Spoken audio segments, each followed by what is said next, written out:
جوان یہاں تشریف فرما ہے، بچوں کو آپ نے کنٹرول کرنا ہے، ان تک ہم پیغام پہنچائیں گے۔ آپ مجلس میں گم سم ہو کے نہیں بیٹھنا، بازاروں میں بازاری زبان بولنے سے منع کیا گیا ہے، مجلسوں میں آل محمد کے فضائل کی تائید کرنے سے منع نہیں کیا گیا، بلکہ حکم دیا گیا ہے کہیں کہا خاموش رہو تو وہ بازار ہے، جہاں کہاں مجلس ہے یا ایسی علمی محفل ہے تو یہاں کے لیے فرمان اور ہے۔ مولا علی فرماتے ہیں بولو تاکہ پہچانے جاؤ،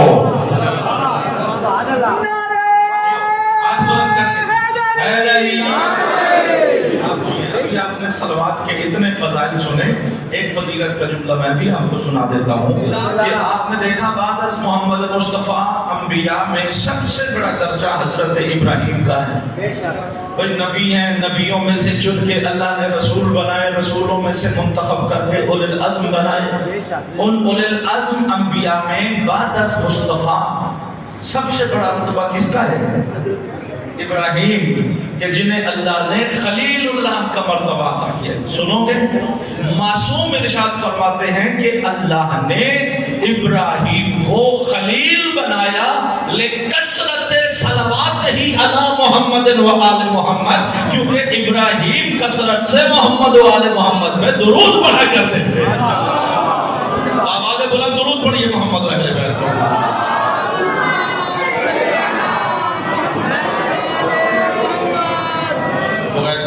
تمہید کے میں آج کی مجلس کی ابتدا کر رہا ہوں۔ قال اللہ الحکیم، خطبہ ہو گیا تو بسم اللہ انشاءاللہ کرتے آپ کی خدمت میں تو گفتگو شروع ہو گئی ہے تو یہیں سے ابتدا کر لیتے ہیں۔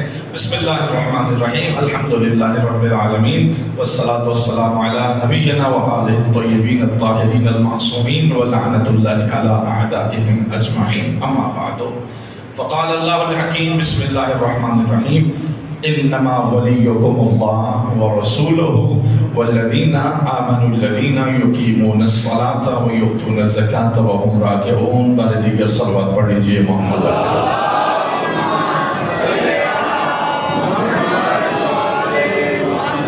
عزیزان محترم، میں نے آپ کی خدمت میں جو آیہ مجیدہ تلاوت کرنے کا شرف حاصل کیا ہے وہ آیہ ولایت ہے۔ تو میرے بھائیوں، میرے عزیزوں، آیہ ولایت سے مراد یہ ہے کہ اللہ رب العزت نے اس سے پہلے کہ محمد سے میدان خم غدیر میں علی کی ولایت کا اعلان کرائے، اللہ نے قرآن میں خود اعلان ولایت فرمایا۔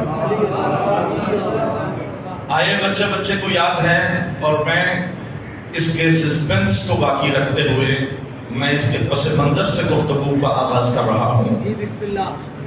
ترجمہ بھی بعد میں کروں گا، تفصیلات بھی، جزیات بھی بعد میں آئیں گی۔ میں کل جو مجلس آپ کی خدمت میں نے گزارش کی، میں نے اپنی کم بساطی بے وضاحتی کے اعتراف کے ساتھ جو جملے عرض کیے اس کا مفہوم یہ تھا کہ انسان دو چیزوں کا مرکب ہے، جو کل نہیں تھے تاکہ وہ ہمارے ساتھ ہو جائیں، بات کا خلاصہ ہو جائے، بچوں کو بات یاد ہو جائے۔ عزیزان محترم، انسان فقط بدن نہیں ہے، بدن حقیقت انسانی نہیں ہے، حقیقت انسانیت روح انسان ہے۔ بدن اس روح کے لیے سواری کا کام کرتا ہے۔ اس دنیا میں اللہ نے اس انسان کو جو سواری عطا کی ہے اسے روح، اسے بدن کہتے ہیں۔ دیکھیے، اس دنیا میں آنے سے پہلے یہ انسان کتنے عوالم سے گزرا۔ عالم ارواح میں تھا، انسان تھا، بدن نہیں تھا۔ میں پڑھے لکھوں میں پڑھ رہا ہوں تو ثبوت بھی ہونا چاہیے نا، تھوڑا ہل جل بھی نظر آنی چاہیے، آپ کی توجہات نظر آتی ہیں۔ گم سم بیٹھنا، بندہ توجہ سے بیٹھا ہوا ہے یا بے توجہی سے بیٹھا ہوا ہے، ممبر سے بیٹھنے والے اس کی مجمع کی نگاہوں سے نوٹ کر رہے ہوتے ہیں۔ تو پتہ چل رہا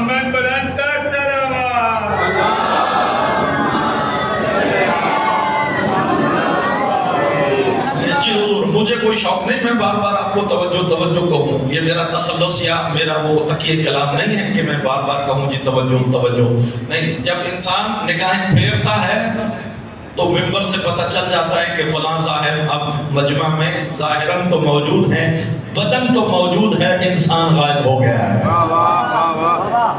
تو پھر اس انسان کو حاضر کرنے کے لیے لفظ توجہ کہنا پڑتی ہے تاکہ روح جہاں ہے وہ واپس بدن میں آ جائے، حیات باقی ہو جائے، کیونکہ زندوں سے گفتگو ہے، قبرستان کا ماحول پیش نہیں کرنا ہے۔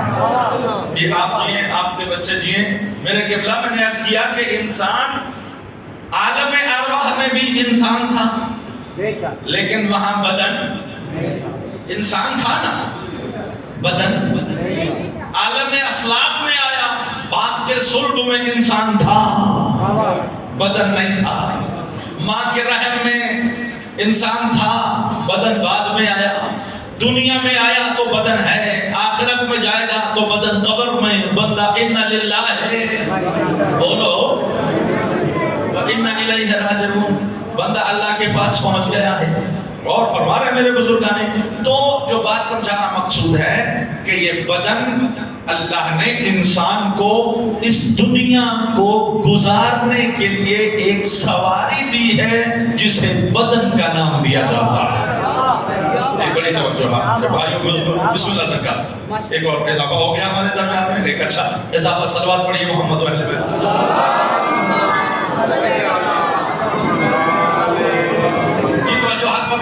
یہ انسان، حضرت انسان پہلے بزرگ پڑھایا کرتے ہیں، ہمارے استاد بزرگان، ہم نے سکولوں میں ان سے پڑھا، یہ کہتے ہیں پہلے انسان غاروں میں رہتا تھا،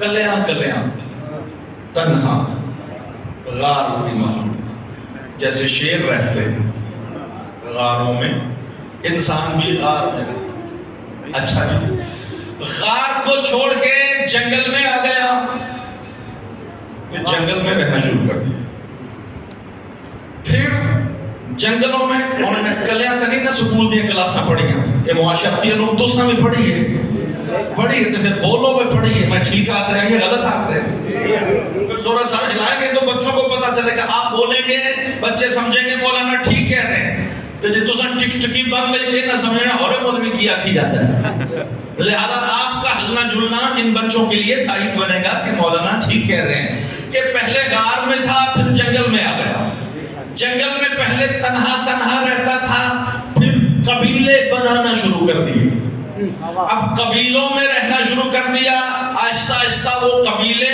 تہذیبوں کی شکل اختیار کرنے لگے، توجہ ہاں جی، وہاں تمدن نے جنم لینا شروع کر دیا، تو عزیزان وہاں پہ بستیاں بسنا شروع ہو گئی، بستیاں دیہاتوں میں تبدیل ہو گئی، دیہات قصبوں میں بدل گئے، قصبے شہروں میں بدل گئے، شہر ملکوں میں،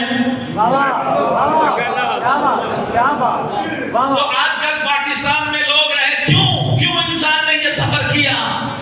یہ انسان ترقی کے سفر کر رہا تھا یا تنزلی کا سفر کر رہا تھا؟ کوئی ترقی کا سفر کر رہا تھا نا، کیوں نکلا غار سے؟ کیونکہ ساری چیزیں غار میں مہیا نہیں، جنگل میں آیا، چونکہ یہاں اناج موجود ہے، کھانے پینے کے چکر میں آیا تو اب دیگر ضروریات نے مجبور کیا کہ بستی بسائے، اب بستیوں میں آیا تو ضرورت محسوس ہوئی کہ سڑکیں بھی ہونی چاہیے، نالیاں بھی ہونی چاہیے، چوک بھی ہونے چاہیے، ہاسپٹل بھی ہونے چاہیے، پھر جب ایک محلے میں آبادی نہیں سمائی تو پھر کہا شہر ہونے چاہیے، شہروں کے پھر ملک ہونے چاہیے، جیسے جیسے ضرورت بڑھتی گئی ایسے ایسے انسان ترقی کے سفر کرتا گیا۔ میرا سوال ہے، پاکستان کو چھوڑ کے اب بندہ جانا چاہتا ہے، جتنے لوگ ملک پاکستان میں ہیں رہ ہوئی گیا جنہوں ویزا نہیں لگتا پیا، یہ جی گل ہے، زبان اس گل کی دیئے تاکہ گل ضائع نہ ہو جائے، یہ قبلہ وہی رہ گیا جسے کوئی ویزا نہیں مل رہا، یا جس کا کوئی خاندانی اور کوئی بہت زیادہ پیچیدہ مسائل ہیں وہ جا نہیں سک رہا، ورنہ وہ بندہ بتاؤ جس کو ملے ویزا اور وہ جائے نہیں، کیوں بھائی جان؟ یہاں پہ سڑکیں نہیں ہیں، بولو سڑکیں ہیں، چوک، محلے، شہر، سب کچھ ہے نا، پورا ملک ہے، پھر کیوں جا رہے ہو جناب؟ جناب خیر بڑی توجہ چاہتا ہوں حضور. ایک جملہ، تمام نگاہیں مجھے ایک جملہ سمجھا رہی ہیں. جناب یہ ملک سڑکیں ہیں، محلے ہیں، چوک ہیں، ہاسپٹل ہیں، تعلیمی ادارے ہیں، سب کچھ ہے، لیکن ہم یہاں رہنا نہیں چاہتے. ہر بندہ کہہ رہا ہے یہ ملک رہنے کے قابل نہیں. سرکار بتائیے تو جب سب کچھ ہے تو یہ رہنے کے قابل کیوں نہیں؟ ہر نگاہ مجھے سمجھا رہی ہے کہ مولانا ہر چیز ہے لیکن یہاں نظام کوئی نہیں. اگر میں بات ٹھیک کر رہا ہوں تو ہاتھ بلند ہونے چاہیے، ہاتھ بلند ہونے چاہیے تاکہ پتہ چلے بات ٹھیک ہو رہی ہے. ہر چیز موجود ہے تو آپ سمجھا رہے ہیں کہ ملک سڑکوں سے نہیں ہوتے، محلوں سے نہیں ہوتے، چوکوں سے نہیں ہوتے، بلڈنگوں سے نہیں ہوتے، سہولیات سے نہیں ہوتے، ملک نظام سے ہوتے ہیں. اور یہاں کا نظام ابتر ہو گیا ہے. جب نظام ہی نہیں تو پھر ہم نے یہاں رہ کے کیا کرنا ہے؟ ہر بندہ تیار ہے کہ کسی طرح سے میں یہاں سے نکل جاؤں کیونکہ یہ ملک رہنے کے قابل نہیں. پوچھو تو ہر بندہ بتائے گا کہ وجہ یہ ہے کہ یہاں کا نظام خراب ہو گیا ہے، نظام درست ہو گیا ہے. تو پتہ چلا کہ ہر انسان جو ترقی کا خواہش مند ہے وہ اس بات پر ایمان اور بلیف رکھتا ہے کہ ترقی تبھی ممکن ہے جب کوئی نظام مل جائے. اگر میری بات پہنچ گئی ہے تو ہر بندہ توجہ فرمائے، ہر بندہ میری بات کی تائید فرمائے کہ اس وقت تک ترقی ممکن نہیں ہے جب تک کہ انسان کو کوئی اچھا نظام نہ ملے. بغیر نظام کے انسان کی ترقی و بہبود، فلاح و بہبود کا تصور بھی محال ہے. لہذا انسان جا رہا ہے یہاں سے. کہاں جا رہے ہو بھیا؟ جی میں جا رہا ہوں یورپ، امریکہ، کینیڈا، آسٹریلیا، کہیں کا بھی ویزا ملے. یہاں سے جان چھوٹے ہے نا، یہاں سے جان چھوٹے دبئی کا ملے دبئی نکل جاؤں گا، یورپ امریکہ کا ملے وہاں، آسٹریلیا جہاں کا ملے اس سے تو بہتر ہے نا، اس سے تو بہتر ہے. اقتصادی نظام بھی ہے، صحت کا نظام بھی ہے، تعلیم کا نظام بھی ہے. یہاں تو کچھ بھی نہیں ہے. لہذا یہاں سے نکالو، جہاں مرضی لے جاؤ، کم از کم وہاں لے جاؤ جہاں کچھ نظام بہتر ہو. ہر بندہ جا رہا ہے کیوں؟ کیونکہ وہاں پہ نظام بہتر ہے. اچھا جی، اس نظام نے ہمیں بہت کچھ دیا ہے سرکار. اس نظام میں یہاں سے انسان چلا گیا، بچے صحیح طرح سے سکول نہیں جا رہے تھے، ہم نے یو کے میں بھیج دیا، انگلینڈ میں بھیج دیا، امریکہ میں بھیج دیا. اب تعلیمی نظام بہت اچھا، بچے جو ڈنڈے مارتے پھر رہے تھے پی ایچ ڈی ہو گئے، ڈاکٹرز بن گئے. اچھا جی، کل یہاں پہ علاج نہیں ہوتا تھا، وہاں پہ اچھے اچھے ڈاکٹرز مل گئے. اور وہاں پہ دل کا آپریشن ہو گیا، بائی پاس ہو گیا، پھر زندہ. جگر خراب ہوا، نیا جگر پڑ گیا، پھر زندہ. آنکھ خراب ہوئی، نئی آنکھ مل گئی، پھر زندہ. گھٹنا خراب ہو گیا، نیا گھٹنا پڑ گیا، پھر زندہ. توجہ فرما رہے ہیں حضور؟ کیوں؟ کیونکہ نظام اچھا ہے، تعلیم کا نظام اچھا ہے، صحت کا نظام اچھا ہے، اقتصاد کا نظام اچھا ہے، ہر اعتبار سے نظام اچھا ہے. مدنی زندگی بڑی ترقی کی طرف جا رہی ہے، ہر اعتبار سے بندہ وہاں. اچھا جناب، یہ بڑے اچھے نظام آپ کو مل گئے، آپ کو ساری جو سہولتیں ملی. ایک سوال میں بھی کرنا چاہتا ہوں، آپ جس ملک میں گئے آپ کو تعلیم تو بڑی مل گئی، آپ کو صحت کا نظام تو بڑا اچھا ملا، آپ کو سہولیات تو بڑی اچھی ملی، لیکن میں نے خبروں میں ایک اور بات پڑھ رکھی ہے کہ سب سے زیادہ طلاقیں، بھائی بولیے گا اگر بات سمجھ لیں، سب سے زیادہ طلاق کی شرح یورپ اور امریکہ میں. اچھا، بندے ترقی یافتہ ممالک کیوں ہوتے ہیں؟ گھر بسائے جائیں یا گھر اجاڑے جائیں؟ بولو، طلاق کا مطلب گھر بسانا ہے یا گھر اجاڑنا ہے؟ گھر اجاڑنا ہے نا. تو سب سے زیادہ طلاقیں یہاں تو نہیں ہوتی. ایسے تبڑ کسڑ کر کے بندے گزارا کر ہی جاتے ہیں، وہاں نہیں ہوتا. ادھر ایک سے دوسرے دن صحیح طریقے سے ڈیلنگ نہیں ہوئی تو چلو بھائی اپنے اپنے راستے. سب سے زیادہ طلاق کہاں ہوتی ہے؟ گھر کہاں اجڑتے ہیں؟ یورپ و امریکہ میں. اچھا جی، اس سے زیادہ سب سے زیادہ خودکشی کہاں ہوتی ہے؟ بولو بھائی، میں پڑھے لکھوں سے خطاب کر رہا ہوں. اب کوئی جاہل بندہ ہوتا تو نہ بولتا. آپ کو کو بولنا چاہیے چونکہ مجھ سے زیادہ یہ چیزیں آپ جانتے ہیں. سب سے زیادہ خودکشیاں انسان ترقی کرتا ہے زندہ رہنے کے لیے یا مرنے کے لیے. یہ عجیب ترقی ہے کہ اس نظام میں گئے یہاں زندہ تو تھے اوکے سوکھے گزارا تو کر رہے تھے, اب وہاں گئے تو خودکشیاں ہو رہی ہیں.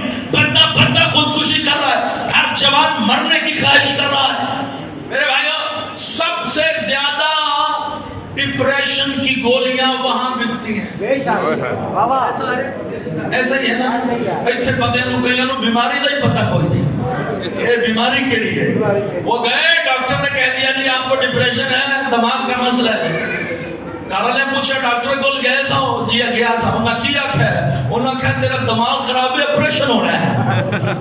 نہیں توجہ فرمائی دماغ خراب ہو گیا آپریشن. انہوں نے کہا تھا ڈپریشن ہے, انہیں آخر دیا آپریشن ہونا ہے. انہیں نہیں پتا مسکین نو ڈپریشن کی ہوتا ہے تو آپریشن کی ہوتا ہے. تو میرے بھائیوں میرے بزرگوں یہاں تو کسی کو پتا کسی کو نہیں, وہاں تو ہر بندہ ڈپریشن کی گولیاں. آپ کسی کو پکڑیے, مرد ہے عورت ہے جوان ہے بوڑھا ہے, اس کے پرس کو کھولیے اس کی جیب کو ٹٹولیے, ایک پتا کہیں نہ کہیں ڈپریشن کی گولیوں کا پڑا ہوا ہے نا. پڑا ہوا کس لیے بھائی اتنی زیادہ ڈپریشن. جب نظام اتنا ترقی یافتہ تو پتا چلا. توجہ جی میں بڑی محنت کر کے ایک جملہ سنبھال کے آپ کی نظر کرنا چاہتا ہوں. اب دیکھو ضائع کرتے ہو یا سارے بندے میرا ساتھ دیتے ہو. میرے بھائیو ہر چیز تو موجود ہے. کھانا وہاں وافر مقدار میں, صحت وافر مقدار میں, ڈاکٹر وافر مقدار میں, سہولیات وافر مقدار میں, تعلیم کا نظام اچھا, صحت کا نظام اچھا, اقتصادی نظام اچھا, بدن کی سہولتیں تو ساری ہیں, کوئی تکلیف تو وہاں ہے نہیں. پھر طلاقیں کیوں ہو رہی ہیں, گھر کیوں اجڑ رہے ہیں, خودکشیاں کیوں ہو رہی ہیں, ڈپریشن کی گولیاں کیوں بک رہی ہیں؟ ایک ہی جواب آئے گا کہ بدن کی سہولتیں تو مل گئی ہیں, روح کو تسکین نہیں ملی. کیا کہنا جناب علی کے, بہت اچھا مجمع ہے خدا کی قسم. سلامت رہیں آپ کے بچے, بہت مہربانی آپ کی, آپ نے میرا ساتھ دیا. عزیزان محترم کہ وہاں بدن کی سہولیات موجود ہیں. اچھا اس کا مطلب یہ ہوا کہ وہ نظام جتنی بھی ترقی کر چکا ہے وہ بدن کو سہولت تو دے سکتا ہے لیکن روح کی تسکین کا بندوبست نہیں کر سکا, روح کو مطمئن نہیں کر سکا, تسکین قلب مہیا نہیں کر سکا. اسی لیے تو لوگ اپنی زندگیاں ختم کر رہے ہیں. یعنی یہ سہولیات ہمیں نہیں چاہیے, مر جانا بہتر. ہمیں یہ زندگی نہیں چاہیے, طلاق ہو جائے بہتر. ہمیں یہ زندگی نہیں چاہیے, ہم دنیا سے رخصت ہو جائے بہتر. یعنی زندگی کا خاتمہ کر دو اگرچہ کہ سہولیات موجود ہیں. کون سی چیز مجبور کر رہی ہے؟ قبلہ وہی کہ روح مطمئن نہیں ہے, تسکین قلب موجود نہیں. لہذا اب انسان وہاں سے پھر چل پڑا. یہاں سے گیا تھا وہاں تاکہ سہولیات حاصل کرے, بدن کو سکون پہنچائے. جو سکون کی تلاش میں وہاں گیا تھا وہاں جا کے پتا چلا سکون تو یہاں بھی کوئی نہیں. اب آگے چلو بھائی, کہاں جائیں, سکون کہاں سے حاصل کریں؟ تو وہاں لاشعور نے آواز دی کہ تو پہلے اپنے آپ کو پہچان. تو نے سمجھا تھا کہ انسان یہ بدن ہے, تو اس کی ترقی اور فلاح و بہبود میں لگا رہا. تو نے اے سی لگوایا اس کی ٹھنڈک کے لیے, ہیٹر لگوایا اس کو گرمی دینے کے لیے, گاڑی لے لی اس کو آسائش دینے کے لیے, گھر بنایا اس کی آسائش, سارے کام کو بدن کو آسائش دینے کے لیے کیا. کوئی روح کی تسکین کا بندوبست کیا؟ روح کی تسکین کا کوئی بندوبست تو کرتے. اچھا تو اب ظاہر پڑھا لکھا تھا, پہلے تو ان پڑھ تھا نا, تو تب بھی پتا تھا کہ ترقی ملتی ہے کسی نظام سے. اب تو پی ایچ ڈی ہو گیا, اب تو یورپ میں رہتا ہے. اب تو یقینی بات ہے, معلوم ہے اگر بدن کی ترقی بغیر نظام کے نہیں ہوتی تو روح کو عروج و کمال بغیر نظام کے کیسے مل جائے گا؟ روح کو عظمت, روح کو عزت بغیر کسی نظام کے مل جائے گی. بھلا یہ کیسے ممکن ہے جب بدن جو بہت کم تر چیز ہے, یہ نہیں کرتا تو انسان کی روح جو اس لیے انسانیت ہے وہ بغیر نظام کے فلاح و بہبود کیسے پا سکتی ہے؟ تو پتہ چلا اب روح کی تسکین کے لیے بھی کوئی نظام چاہیے نہیں. اب پھر بندے چل پڑے کہاں جا رہے ہیں؟ کوئی جا رہا ہے جادو ٹونے والے کول. بہت جادو ٹونے والے کول وہ جڑے باہر ہوندے نے نا وہ زیادہ پیسے دیندے نے. انہاں دا کاروبار نہ چلے جے ساڈے تے رہن ساڈے مسکیناں تے اگلا بھی کھو کے لے آنا ہے. جو پہلے سے اس کے پاس پیسے ہیں ہم تو جائیں گے تو پہلے والے بھی اس سے کھینچ کے لے آئیں گے. ان کا کاروبار چل رہا ہے جو یورپ سے آتے ہیں نا جن کو ڈپریشن کی گولیاں بھی سکون نہیں دیتی وہ ان کے پاس جاتے ہیں. جناب پیر صاحب کوئی تویز دے دو اور اندر کام بڑا لمبا ہے چلا کرنا پڑے تو جی چلا کرو 200 پیسے کنے کو 1.5 لاکھ روپیہ لگ جائے گا. انہیں فوراں کیلکولیٹر مانا اچھا 200-400 یورو خیر ہے کوئی گل نہیں جان دو 200-400 یورو میں اگر کہیں سکون مل جائے تو اور کیا چاہیے. توجہ ہاتھ بھائیا تو وہ پیسہ دیتے ہیں. کیوں پیروں کے پاس جا رہے ہیں؟ کیونکہ جی آپ نے سمجھا کہ میں نے یہ آلات بلات شروع کر دی ہے. نہیں بھائی جان انگلینڈ سب سے ترقی یافتہ جگہ ہے کہ نہیں؟ ظاہری زندگی کی ترقی یافتہ ترین جگہ میں سے ہے انگلینڈ. وہاں تعلیم بہت عروج پر ہے, سائنس بہت عروج پر ہے نا. ہمارے پاکستان کا ایک نوجوان ہے وہ پیر, نام میں نے لینا کوئی نہیں, یوٹیوب پہ جا کے دیکھ لینا. وہ انگلینڈ کے ایئرپورٹ پہ اترتا ہے, انگلینڈ میں رہنے والے پاکستانی لیٹ کے اس کے قدموں پر سجدہ کرتے ہیں. یوٹیوب دیکھنا بھائی, اور یقیناً آپ نے دیکھا ہوگا, نہیں دیکھا تو جا کے دیکھ لینا. عزیزان محترم جی بسم اللہ, جنہوں نے دیکھا وہ دوسروں کو بتائیے گا کہ کس کس کو دیکھا ہے. میرے بھائیو بندہ یہاں سے گیا ہے, وہ جا کے انگلینڈ کے ایئرپورٹ پہ اترتا ہے اور ساری دنیا دیکھ رہی ہے. انگلینڈ میں رہنے والا جو یقیناً گاڑی بھی رکھتا ہے, پیسہ بھی رکھتا ہے, تعلیم بھی رکھتا ہے, وہاں موجود ہے, بہت ترقی کر گیا ہے, لیکن یہاں سے گئے ہوئے پیر ساری دنیا کے سامنے, کیمروں کے سامنے لیٹ کے سجدے کر رہا ہے. کس لیے؟ اس لیے کیونکہ وہ سمجھتا ہے کہ یہ صاحب ہیں جو میری روح کو تسکین عطا کر سکتے ہیں. ایک نظام ہو گیا پیروں فقیروں والا جو روح کو تسکین بخش سکتا ہے. بندوں کے خیال میں لوگ یہ سمجھتے ہیں کہ ایک نظام یہ ہے. اچھا میرے بھائیوں میرے عزیزوں, بات لمبی نہ ہو جائے, میں یہ عرض کروں گا کہ المختصر اگر بات کو اپنی انتہا تک پہنچا دیا جائے تو میں ساری کائنات کو مخاطب کر کے کہہ رہا ہوں کہ بدن ہے مٹی سے بنا, لہذا اس مٹی سے بدن جو بنا ہے اس کو تو دنیا کی چیزیں شفا دے سکتی ہیں, تسکین دے سکتی ہیں, آرام دے سکتی ہیں, لیکن روح ہے من امر ربی. جب روح رب کی طرف سے ہے تو دنیا کا مال و منال اسے تسکین نہیں پہنچا سکتا. اس روح کو بنانے والا ہے.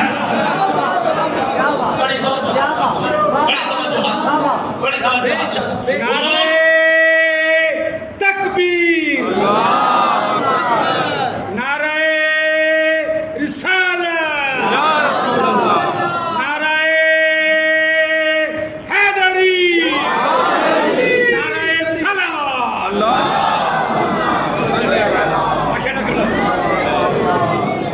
قبلہ روح ہے من جانب رب, تو دنیا کا بنایا ہوا کوئی بھی نظام اس روح کو تسکین نہیں دے سکتا, اس روح کو اطمینان عطا نہیں کر سکتا. چونکہ قل الروح من امر ربی, چونکہ یہ ہے من امر ربی, لہذا اس کو وہی نظام تسکین عطا کرے گا جو اللہ کی طرف سے بنایا گیا ہو. یا میں یوں کہوں کہ جس نظام کی نسبت اللہ کی طرف ہوگی. اچھا یہاں سے گفتگو بہت ہی اعلیٰ معیار کی طرف سفر کر گئی ہے بھائی. جو پڑھے لکھے احباب ہیں ان کو میں زیادہ دعوت فکر دے رہا ہوں. ایک زینہ گفتگو کا بلند ہونے جا رہا ہے. اچھا دنیا کے بنائے ہوئے نظام اس بدن کو راحت دے سکتے اور روح کی تسکین کا بندوبست نہیں کر سکتے.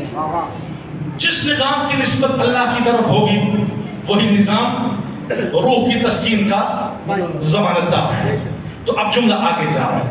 عزیزان محترم بڑی توجہ چاہتا کہ یہاں پہ اللہ کی طرف نسبت دینے والوں نے دو نظام تشکیل دیے, دو گروہوں میں بٹ گئے.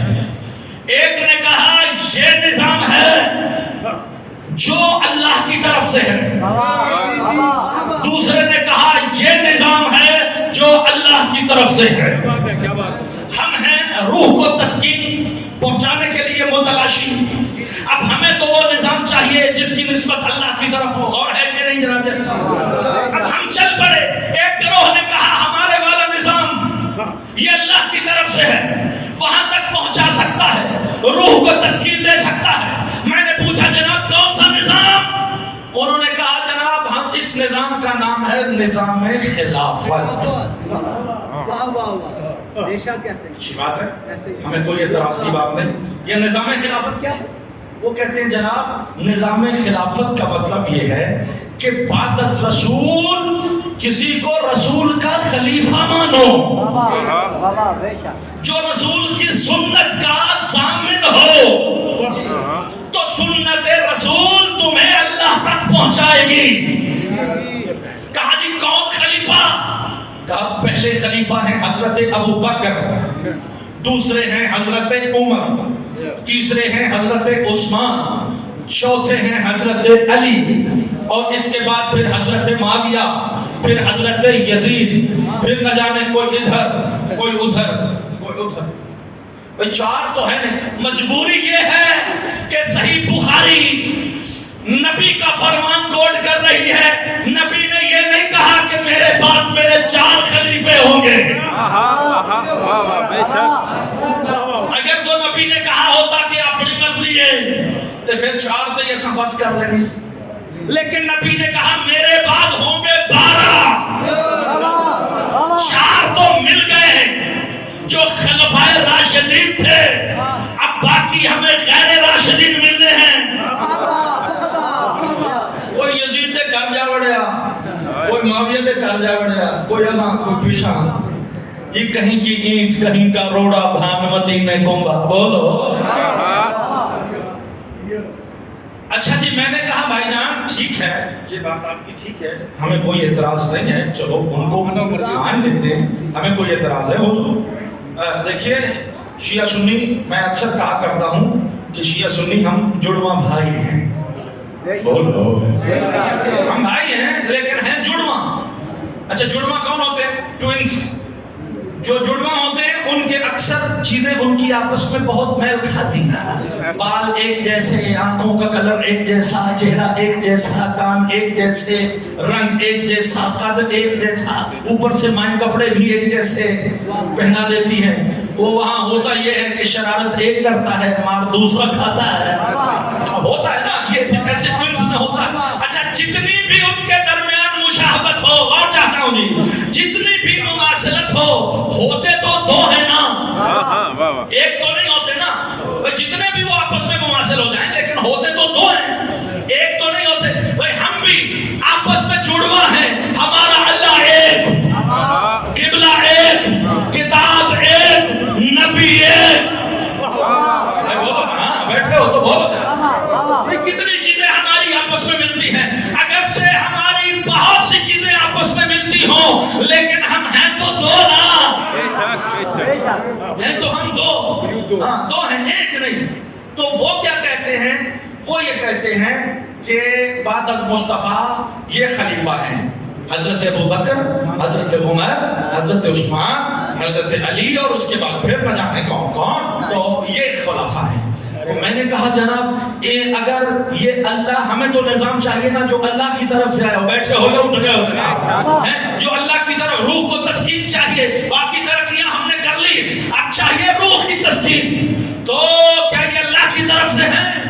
کہا جی بالکل اللہ کی طرف سے یہ نظام خلافت ہے. میں نے کہا اچھا اس کا کوئی ذکر اللہ کی کتاب میں بھی ہونا چاہیے, ہونا چاہیے نا. کہا جی ہاں جی خلافت کا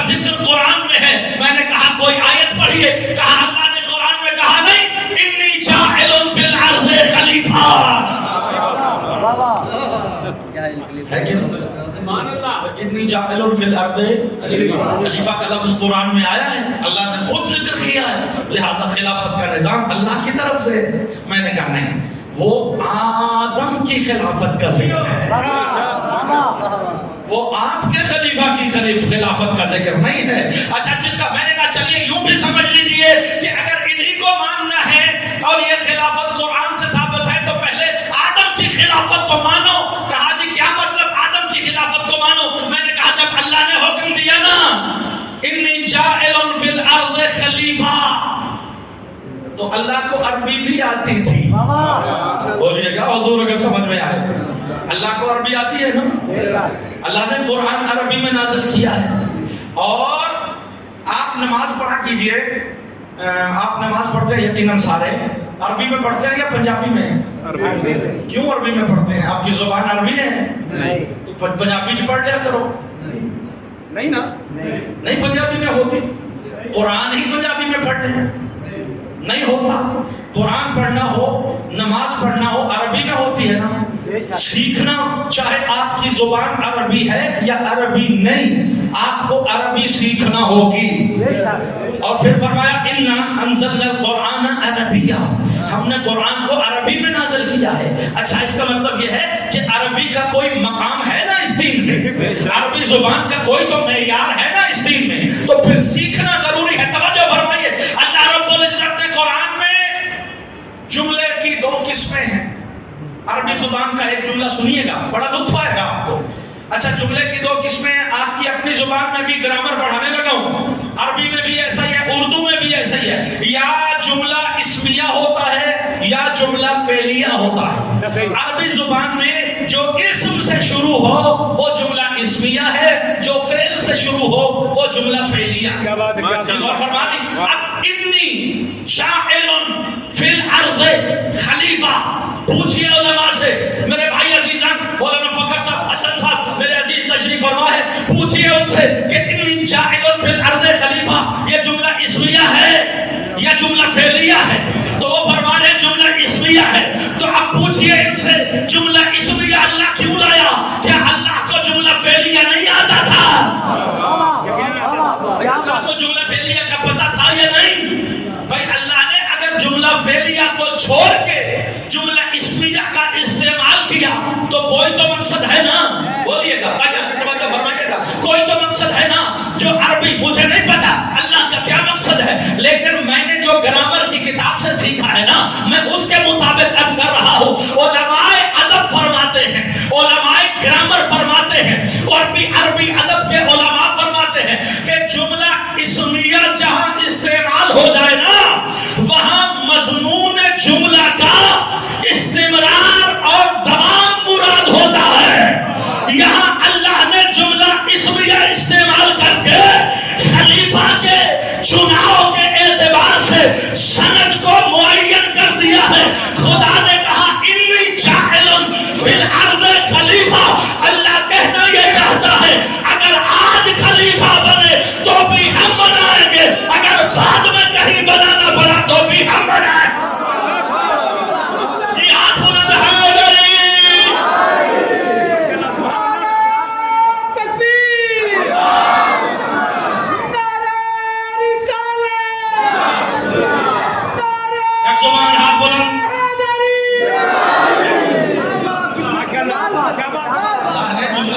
استعمال کر کے سند قائم کر دی، آج خلیفہ بنے تو بھی ہم بنائیں۔ اچھا، فقط یہاں کی بات نہیں ہے نا، بات خلافت کی ہو رہی، توجہ تو نہیں فرما رہے بھائی، خلافت کی بات ہو رہی۔ میں نے کہا آدم کو ہی صحیح خلیفہ مان لو۔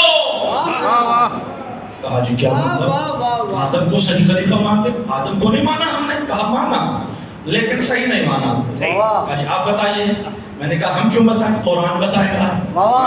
قرآن نے بتایا جب آدم کو خلیفہ بنا دیا نا جی، اور جگہ پڑھے لکھے آپ سے کہا، پھر ایک اور ارشاد فرمایا یا آدم اسکن انت وزوجک الجنہ۔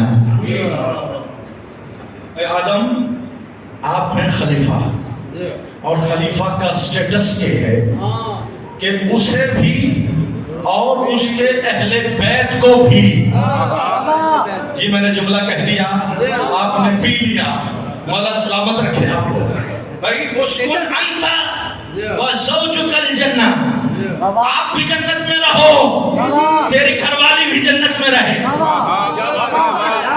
جی آپ بھی اور آپ کے اہل بیت بھی جنت میں تو خلیفہ کا کم از کم سٹیٹس یہ ہے کہ وہ بھی اور اس کے اہل بیت بھی جنت کے مالک ہوتے ہیں تو ہم خلیفہ اسے مانے جو جنت کا مالک ہو تو کہا جی حضرت ابو بکر جنتی نہیں میں نے کہا ہے لیکن حضرت ابو بکر نے خود فرمایا ہے کہ میں نے نبی سے سنا اس وقت تک کوئی بندہ جنت میں نہیں جا سکتا جب تک علی کا لکھا ہوا نہ ہو سنیے گا اس وقت تک جنت میں نہیں جا سکتا جب تک کہ علی کا لکھا ہوا ہاتھ میں نہ ہو میں نے کہا مولانا جب میری رسائی جنت بانٹنے والے تک ہے تو میں اس کے پیچھے کیوں لگوں جو خود مانگنے والے کے دار میں ہے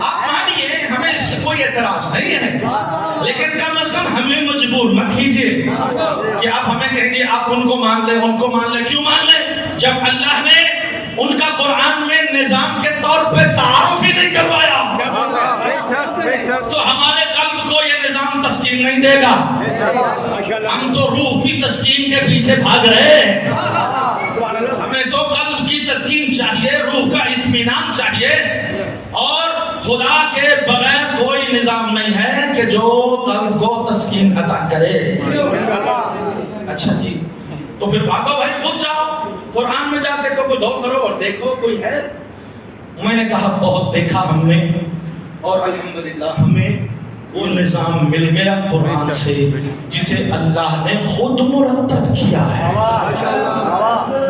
جی کیا مطلب ایسا نظام آپ کو قرآن سے مل گیا کہ جو قرآن میں ہو اور پورا نظام اللہ نے خود بنا کے مرتب کر کے دیا ہو میں نے کہا جی بالکل کہا جی تعارف کرائیے ہمیں بھی بتائیے تو آخری بندے تک توجہ کا طالب ہوں میں نے کہا اللہ نے بڑے بڑے برگزیدہ بنائے کچھ وہ ہیں جن کو اللہ نے بنا کے نہیں بھیجا بلکہ بھیج کر بنایا ہے یا میں یوں کہوں کہ بننے کے لیے بھیجا ہے وہ ٹیچر بنے وہ استاد بنے وہ مولانا بنے وہ ذاکر بنے وہ ماتمی بنے وہ جب آئے تھے کچھ بھی نہیں تھے آکے بنے اللہ نے ان کو بننے کے لیے بھیجا لیکن کچھ وہ ہیں جن کو اللہ نے بنا کے بھیجا بنا کے بھیجا اور جن کو بنا کے بھیجا وہ سارے کے سارے معصوم ہیں اور جن کو بننے کے لیے بھیجا وہ سارے کے سارے غیر معصوم ہیں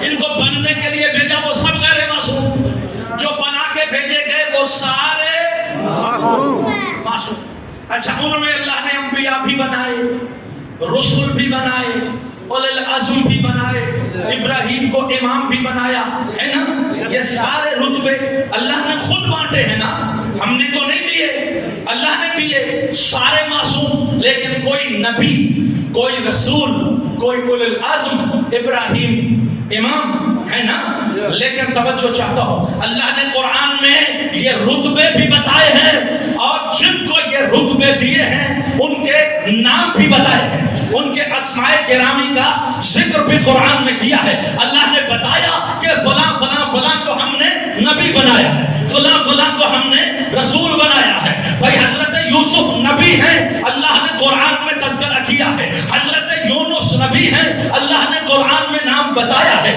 حضرت صالح نبی ہیں اللہ نے قرآن میں بتایا ہے حضرت موسیٰ رسول ہیں اللہ نے قرآن میں ذکر کیا ہے حضرت عیسیٰ رسول ہے اللہ نے قرآن میں ذکر کیا ہے حضرت ابراہیم امام ہیں اللہ نے قرآن میں کہا ہے کہ انی جاعلک للناس اماما تو اس اعتبار سے تمام انبیاء اور رسول کا ذکر اللہ نے قرآن میں کیا آخری بندے تک توجہ چاہتا ہوں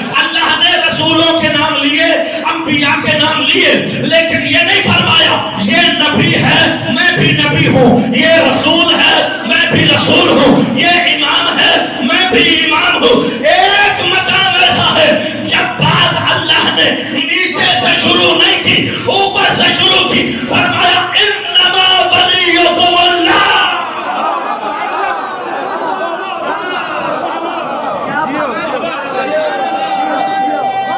جیو سارے ہاتھ بلند کر کے بولو، علی کا نام شایان شان۔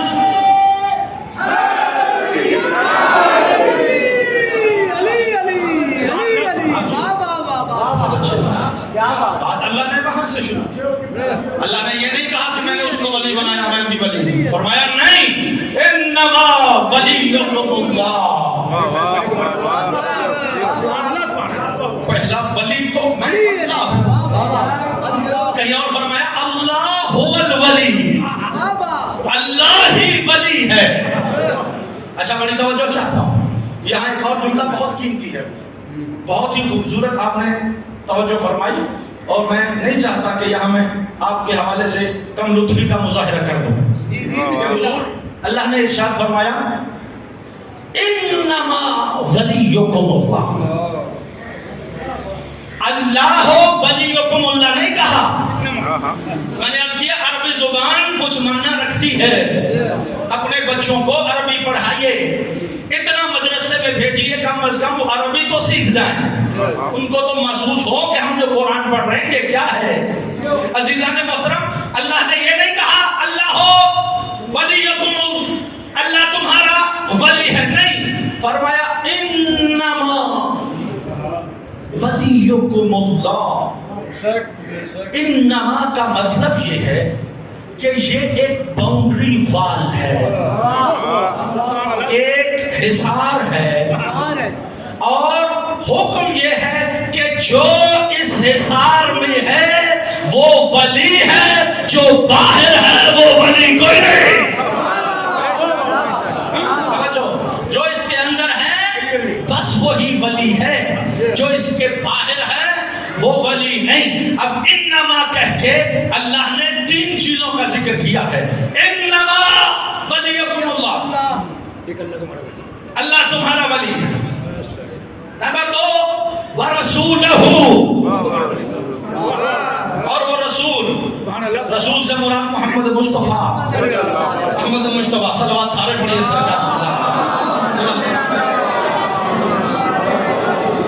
اور تیسرا ذکر ہے انما ولیکم اللہ ورسولہ والذین آمنوا الذین، آگے جملہ اللہ کہا تو مفرد، رسولو کہا تو مفرد، آگے مفرد نہیں، آگے ہے صیغہ جمع، توجہ، آگے ہے صیغہ جمع۔ الذی نہیں کہا ہے الذین، الذی ہوتا تو مفرد تھا، جمع ہے الذین، وہ ہستی نہیں، وہ ہستیاں۔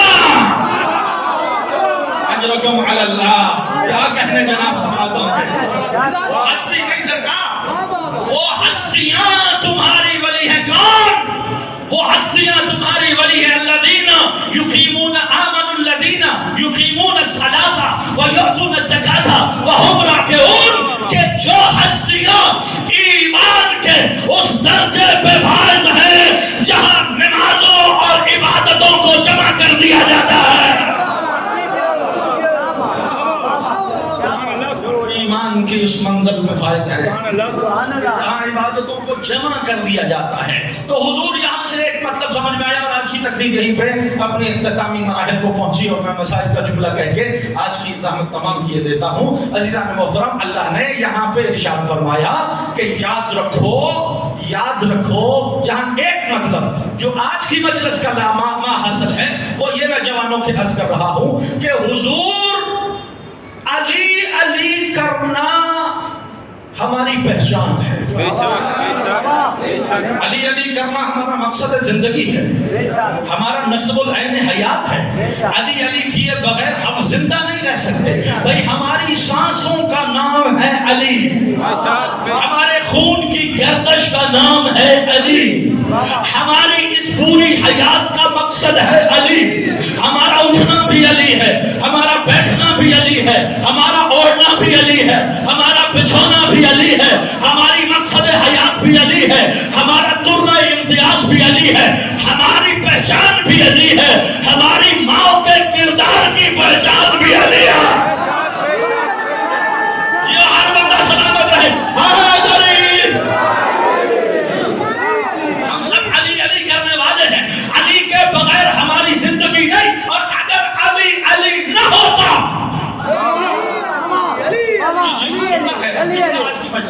آج کی مجلس کا تاریخی جملہ کہہ رہا ہوں سر, کہ اگر علی علی نہ ہوتا تو پھر ہماری اور ہمارے بھائیوں کی مسجد ایک ہی ہوتی. نہیں توجہ فرمائیں میرے جملے پر, خدا کی قسم پیچھے رہ گئے کچھ بندے. بھائی ہمیں دو مسجدیں بنانے کی ضرورت کیا ہے؟ ضرورت ہی علی ہے. وہاں علی نہیں ہوتا. یہاں علی کے بغیر کچھ نہیں ہوتا. یہاں علی نہ ہو تو نہ نماز ہے, نہ روزہ ہے, نہ حج ہے, نہ زکات ہے, نہ دین ہے. یہاں علی ہے. ہم نے الگ امام بارگاہ مسجد اس لیے بنائی چونکہ ہمیں علی چاہیے. علی چاہیے نا.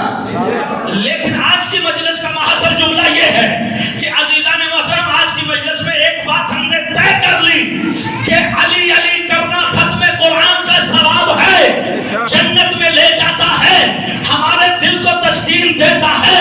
لیکن علی علی کرنا ولایت کا حق ادا نہیں کرتا. کیونکہ ولایت ایک نظام ہے, نعرہ نہیں.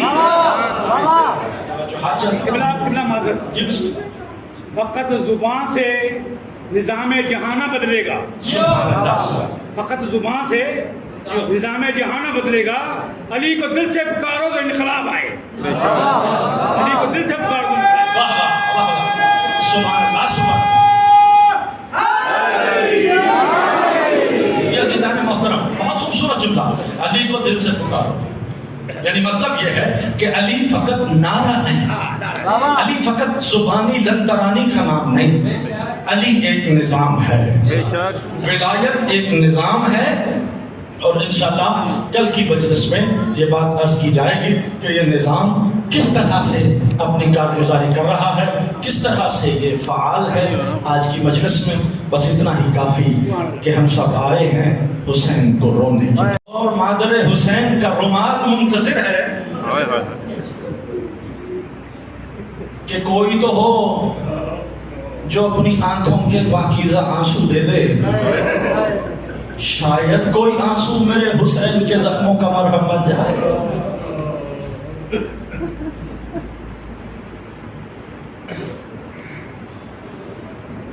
عزیزان محترم, بڑی مشکل سے چھوڑا ہے حسین نے مدینہ. آسان ہے اب و اجداد کے وطن کو چھوڑنا.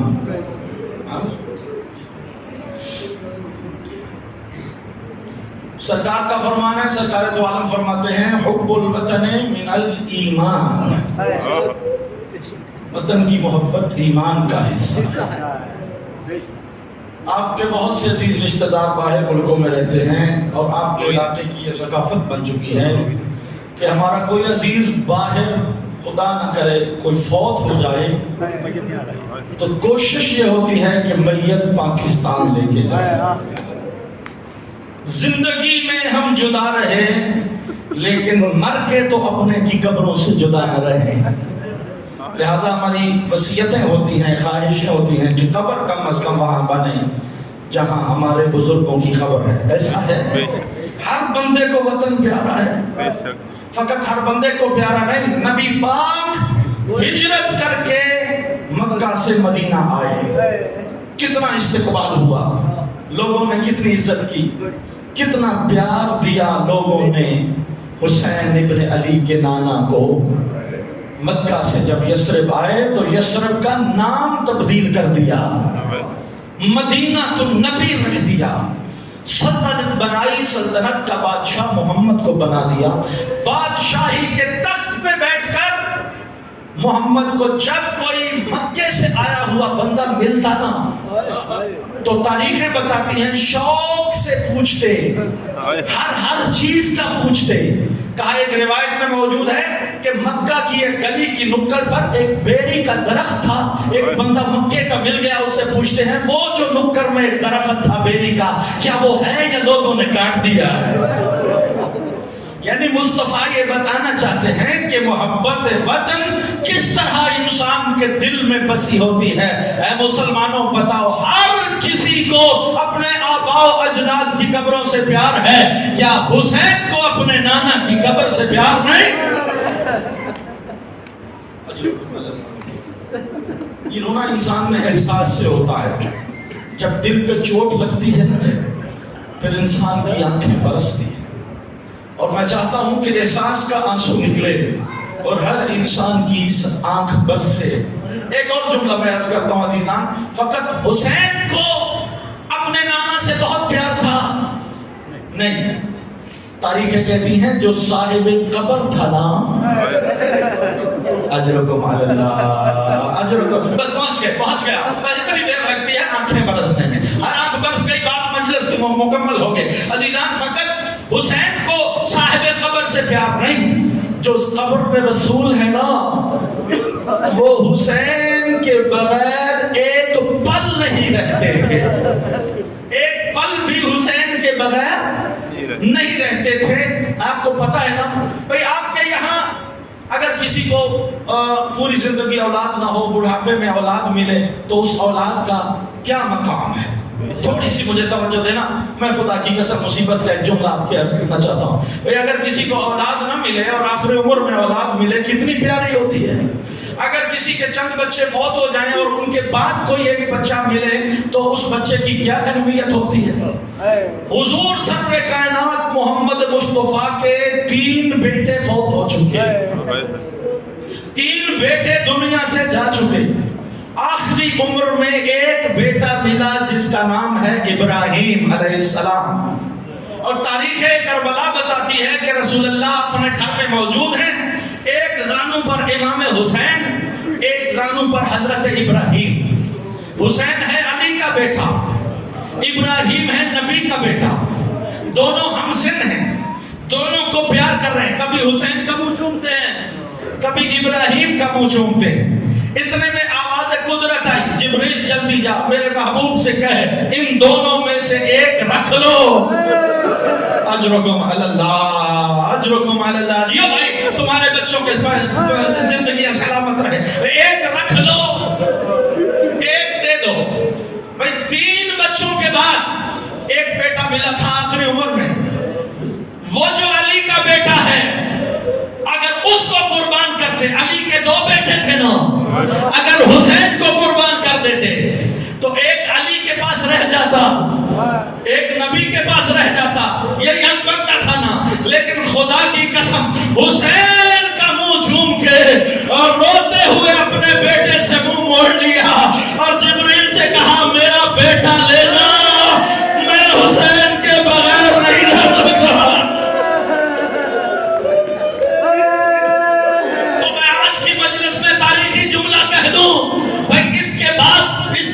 تو یہ بیٹا قربان نہیں کیا نبی نے حسین پہ. میں یوں جملہ کہوں تو بھی بڑا جملہ ہے کہ جس پر محمد اپنا بیٹا قربان کر دے اسے حسین ابن علی کہتے ہیں. یہ بڑا جملہ ہے، یہ بڑا جملہ ہے. لیکن میں اس سے بھی بڑا جملہ کہنا چاہتا ہوں. ابراہیم کے بعد اب محمد کو کوئی بابا کہنے والا نہیں، اب کوئی بیٹے سے نسل چلنے والی نہیں. تو جملہ یوں بنتا ہے کہ محمد جس پہ اپنی نسلیں قربان کر دے اسے حسین ابن علی کہتے ہیں. وہ حسین مدینہ چھوڑ کے جا رہا ہے. اچھا جی، بہت آپ روئے، بہت گریا، آوازیں بلند ہو گئی، یہ کافی ہے. لیکن مجھے آج مصیبت کی ایک منزل کو آگے پہنچانا ہے. عزیزان محترم، آخری بندے تک توجہ کا طالب ہوں. حسین جب خط ملا نا ولید نے جب خط دکھایا کہ بیعت یزید کرنا ہے تو یہ 27 رجب کا دن تھا اور حسین نے مدینہ چھوڑا ہے 28 رجب کو. خط ملا، بولیے گا میرے ساتھ، خط ملا ہے 27 رجب کو، مدینہ چھوڑا ہے 28 رجب کو. ایک دن اور ایک رات حسین ابن علی مدینے میں رہے. خدا کی قسم تاریخ کی پوری ذمہ داری سے جملہ میں نے کہنا ہے، رو نہ جانے آپ کا مقدر جانے. اس پوری رات اور دن میں حسین کئی مرتبہ نانا کی قبر پہ گیا. ایک دو مرتبہ نہیں سرکار، کئی مرتبہ حسین نانا کی قبر میں. علماء پڑھتے ہیں اس کی نفسیات یوں نظر آتی ہے کہ حسین آ کے اب قافلے کو چلانا بھی ہے، انتظامات بھی کرنے ہیں، تیاریاں بھی کرنی ہیں. حسین آتے بہنوں کو آ کے کہتے اپنا سامان سمیٹو، ہمیں تیاری کرنی ہے. بہنوں کو سامان سمیٹنے کا کہتے، ادھر نانا کی یاد آ جاتی. حسین دوڑتے دوڑتے نانا کی قبر پہ آتے، سینے سے قبر کو لگا کے کہتے نانا تیرا حسین جا رہا ہے. پھر اٹھ کے جاتے، جا کے بیٹیوں سے کہتے سحر کی تیاری کرو. پھر دوڑتے ہوئے نانا کی قبر پہ آ جاتے، نانا تیرا حسین واپس نہیں آئے گا. پھر جا کے عباس سے کہتے عباس محمل بناؤ. پھر رو کے آ کے نانا کی قبر سے لپٹ جاتے، نانا میں اکیلا نہیں جا رہا، تیری زینب بھی میرے ساتھ. اجرکم علی اللہ. بہنوں کے پردے سلامت رہیں. نانا میں اکیلا نہیں جا رہا. آوازوں کو بلند کرنا خدا کی قسم یہ آواز زہرا کو بڑی پسند ہے. کوئی شرما کے نہ روئے، غریب کے گھر کی غربت کی کہانی ہے. میرے مولا رو رو کے نانا کی قبر سے جا کے لپٹتے. کبھی ایک بار جاتے، کبھی دوسری بار جاتے، جا جا کے بار بار نانا کی قبر سے لپٹتے. اور ایک عجیب جملہ ہے جو تاریخ مقتل نے لکھا. آخری بار جب نانا کی قبر پہ آیا نا حسین، نانا کی قبر کو سینے سے لگا کے روتے روتے بے ہوش ہو گئے. اور بے ہوش ہو کے نانا کے سامنے کھڑے ہیں اور رو کے نانا سے کہتے ہیں نانا جان کیا ایسا نہیں ہو سکتا کہ یہ قبر پھٹ جائے. اجرکم علی اللہ. اجرکم یار پرانے عزادار ہو، کوئی تشریح کرنے کی ضرورت ہے. نانا کیا یہ ممکن نہیں ہے کہ یہ قبر پھٹ جائے، تیرا حسین تیرے پاس آ جائے. اب حسین کا زندہ رہنے کا دل نہیں کرتا. خواب کے عالم میں نانا رو کے کہتے حسین تیرا نانا بھی تیرا مشتاق ہے، تیرا بابا بھی تیرا مشتاق ہے، تیری ماں بھی تیرے انتظار میں ہے، لیکن اے حسین تیرے نانا کا دین نہیں بچتا جب تک کہ تو کربلا بپا نہ کرے. نانا سے الوداع کیا حسین نے. جہاں تک تشریف فرما ہو بات کہانی ختم ہو گئی عزیزو. بادشاہوں کی طرح بیٹھا تھا نانے کی قبر پر. جتنی مرتبہ آیا ہے نا ایسے آیا ہے جس طرح کائنات کا مطلق العنان بادشاہ. نانا کی قبر پہ آ کے بہت روئے لیکن بڑے وقار، بڑے ادب و احترام سے اٹھے. اب حسین چل رہے ہیں جنت البقیع میں آ کے بھائی کی قبر کو سینے سے لگایا. میں ہاتھ بلند کرتا ہوں، تم دعا کی آمین کہہ دینا. یا اللہ کوئی بھائی دوسرے بھائی کو ایسے نہ ملے جیسے حسین مل رہا ہے. رو رو کے کہتا ہے اٹھ قبر سے باہر آ. جس کو ایک پل بھی اپنے سے دور نہیں کرتا تھا آج مدینہ چھوڑ کے جا رہا ہے. آج مدینہ چھوڑ کے جا رہا ہے. اے بھائی آخری بار مل لو. ہر کوئی واپس آئے گا، تیرا حسین مڑ کے نہیں آئے گا. نہ جانے کتنی باتیں کی حسین نے اپنے بھائی حسن سے. خدا کی قسم کافی دیر بھائی کے ساتھ باتیں کرتا رہا. اب بھائی کی قبر سے علماء فرماتے ہیں نانا کی قبر سے اٹھا بڑے وقار کے ساتھ، بھائی کی قبر تک آیا بڑے وقار کے ساتھ. اب جب بھائی کی قبر سے اٹھا نا علماء فرماتے ہیں اب حسین کی منزل ہے حسین کی ماں کی قبر. اب حسین نے امامہ اتار دیا، نالین اتار دیے. اس طرح ماں کی قبر پہ آ رہا ہے جس طرح کوئی بچہ ماں کی طرف دوڑتا ہے. ماں کی قبر کو کلیجے سے لگا کے ماں کے ساتھ لیٹ گیا حسین. رو کے کہتا ہے السلام علیکہ یا اماں. اے ماں تیرے حسین کا آخری سلام. کمال اللہ. اجرکم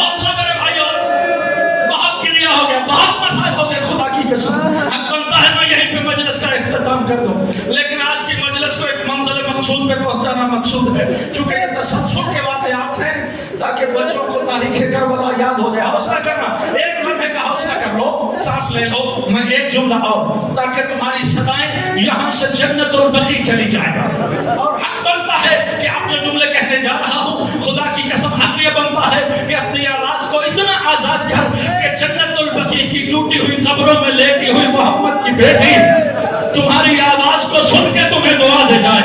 عزیزان محترم, غریب حسین آئے, آ کے ماں کی قبر پہ کہا السلام علیکہ یا اماں, اے ماں تیرا بیٹا آخری سلام کرنے آیا ہے.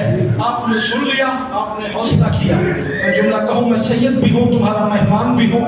حسین کا سلام نہیں تھا, کوئی مصائب کا پہاڑ تھا.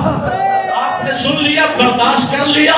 قبر میں سونے والی محمد کی بیٹی جس کا ہاتھ پسلی سے نہیں اٹھتا تھا نا, دونوں ہاتھوں سے یقیناً ماتم شروع کر دیا ہوگا. قبر ہل گئی میری آقا زادی کی, تڑپ گئی صاحب قبر, اور رو کے میری آقا زادی نے جو جملہ کہا ہے نا, 3 جملے ہیں مصطفیٰ کی بیٹی کے. اور میں کہتا ہوں وہ 3 جملے نہیں, وہ 3 بین ہیں مصطفیٰ کی بیٹی کے. آپ تو حسین کی شہادت کے بعد بین کر کے روتے ہیں نا, حسین کے جیتے جی جو زہرا نے بین کیے وہ میں آپ کو سنانا چاہتا ہوں. بس 3 جملے, میں نے آپ کو لمبا کوئی مسائل نہیں سنانا, بس 3 جملے سن لو.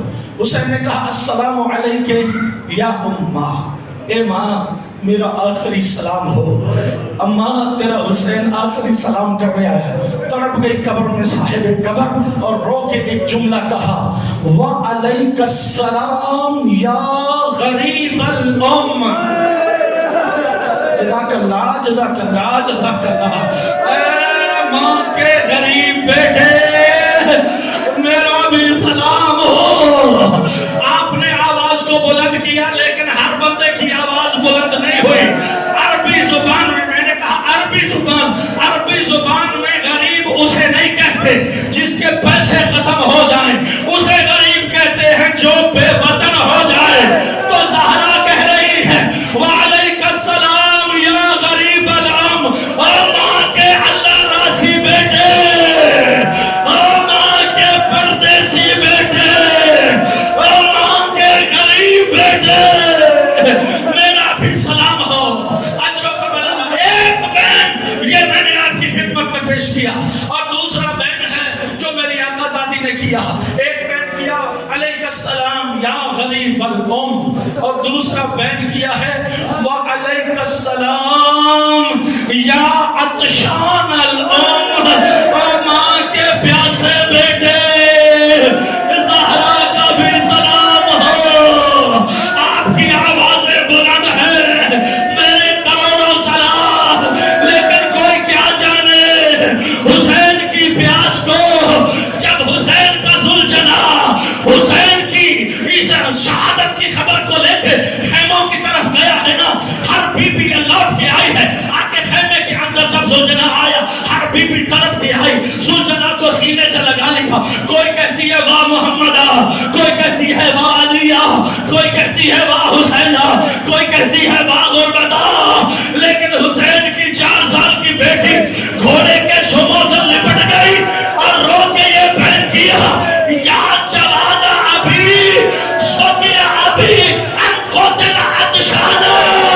اے میرے بابا کے گھوڑا مجھے اتنا بتا, جب میرے بابا کو مارا تھا میرے بابا کو پانی دیا یا پیاسا مارا. اے میرے پیاسا بابا, ماتم یار ماتم کریے, محرم کے ایام ہے, آوازیں بلند ہے. عزیزوں آخری جملہ کہا کر تشریف فرما ہو. اپنے بھائیوں کے حوالے کر رہا ہو, ماتم حسین ہوگا بڑھ کے ماتم کرنا. اور اس جملے پر میں نہیں چاہتا کہ آپ کی آواز بلند ہو, میں چاہتا ہوں کہ حسین کی ماں آپ کے ماتم کو دیکھے, آپ کے سینے کا ماتم, آپ کے سر کا ماتم دیکھے کہ کس طرح تڑپ گئی. حسین نے ایک سلام کیا وعلیکم السلام یا غریب الام. 3 جملے ہیں نا, 3 جملے. خدا کی قسم ان 3 جملوں کی نفسیات یہ بتاتی ہے کہ بی بی نے ایک سے بڑھ کر ایک بیان کیا ہے.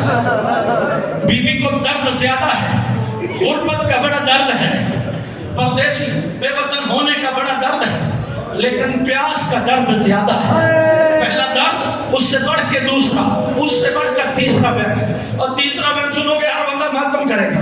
پہلا کہا وعلیکم السلام یا غریب الام، دوسرا کہا وعلیکم السلام یا عطشان الام، ماں کے پیاسے بیٹے. اور تیسرا جملہ ہے بی بی نے کہا وعلیکم السلام یا سحقان الام، سحقان الام. جی آپ بزرگوں نے سمجھ لیا، آپ کی آوازیں بلند ہو گئی، لیکن بچوں کو سمجھ نہیں آئی کہ یہ سحقان کیا ہوتا ہے. آؤ میرے جوانوں میری طرف دیکھو، بچوں میری طرف دیکھو، میں بتاؤں بی بی نے سب سے آخر میں یہ جملہ کہا وعلیکم السلام یا سحقان الام، اے ماں کے سحقان بیٹے. اب آؤ مجھ سے پوچھو عربی میں سحقان کسے کہتے ہیں؟ سحقان اسے کہتے ہیں جس کے لاشے پہ گھوڑے لگا دیے جائے، جس کے سینے کی ہڈیاں پشت کی ہڈیوں سے مل جائے. رو رو کے زہرا کہہ رہی ہے حسین تیرے لاشے کے پامال ہونے کا ارمان، ہائے جب شام غریبا میری زہرا آئی، آگے حسین کو سلام کیا. کوئی گوشت کا ٹکڑا وہاں سے کہہ رہا ہے وعلیکم السلام، کوئی وہاں سے کہہ رہا ہے وعلیکم السلام. لعنت اللہ